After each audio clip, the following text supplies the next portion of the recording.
افغانستان یو ځل بیا د کرنیزو محصولاتو کورنیو تولیداتو په نندارتون کې د بهرنیو پانګوالو کوربه و. Türkiye ile Afganistan arasında tarım alanında işbirliği için neler yapabileceğimizi değerlendiriyoruz. په کابل کې د زراعت وزارت له لوري د کرنیزو محصولاتو کورنیو تولیداتو 29م نندارتون د یوې غونډې په ترڅ کې پرانیستل شو. په یاده غونډه کې د ریاست الوزرا اقتصادي او اداري مرستیالانو د زراعت وزارت وزیر او ګڼ شمېر داخلي او خارجي سوداګرو ګډون کړی و. په غونډه کې د ریاست الوزرا اقتصادي مرستیال ملا عبدالغني بیرادر په ټولو هیوادوالو او دولتي ادارو غږ وکړ چې د خپلو کورنیو تولیداتو او کرنیزو محصولاتو د ملاتړ په موخه له کورنیو تولیداتو څخه استفاده وکړئ.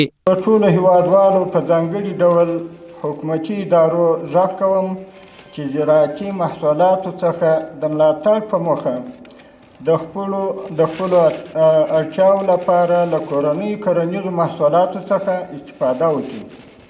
همدارنګه د ریاست الوزرا اداري مرستیال مولوي عبدالسلام حنیفي وویل اسلامي امارت د زراعت په برخه کې هر ډول پرمختګونو ته ژمن دی. په خبره اسلامي امارت کوشش کوي چې هیواد ته د زراعت په برخه کې ټکنالوژي راوارده کړي.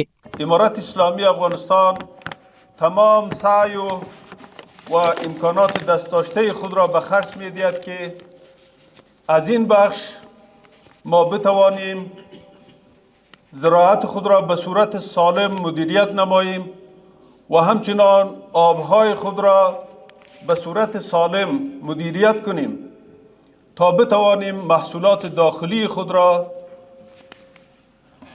برای استقلال غذایی و مسئولیت غذایی ملت شریف افغانستان تقویت ببخشیم.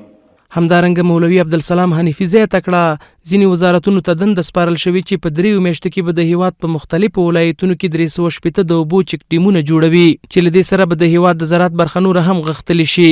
امارت اسلامی افغانستان فعلا هم به خاطر ساختن بندهای آب و به خاطر ساختن کانالهای آبی زراعتی در ولایت‌های مختلف افغانستان مصروف است. په ورته مهال پانګوال د دغه ډول نندارتونونو په جوړېدو خوښ دي.